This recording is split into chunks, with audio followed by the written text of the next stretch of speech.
अरे बाळा, मंदिरात येतोस आणि मला सारखं एक प्रश्न विचारतोस की महाराज इतक्या सेवा करायला लागलोय, मनापासून सगळं करतोय, तरी त्रास व्हायलाय हो, वेदना होत आहेत महाराज, सगळेजण फसवतायत, सगळीकडून मी त्रासानी यातनानी गांजलोय.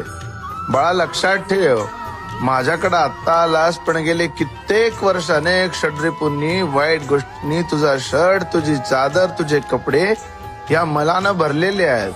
आता तो माझ्याकडून सगळा मळ धुवायचं चाललंय. मग धुताना तो शर्ट आपटला जाणार, तो ठेचला जाणार, तो चोळला जाणार. दरम्यान तो मळ निघण्यासाठी सगळे प्रयत्न केले जाणार आणि म्हणून तुला त्रास होतोय. काळजी करू नकोस, निश्चिंत राहा. स्वामी नावाचं हे महावादळ तुझ्या माग आहे. मी अविरत अखंड तुझ्या माग उभारून तुझ्या सगळ्या गोष्टींवर लक्ष ठेवे. भिवू नकोस, मी तुझ्या पाठीशी आहे.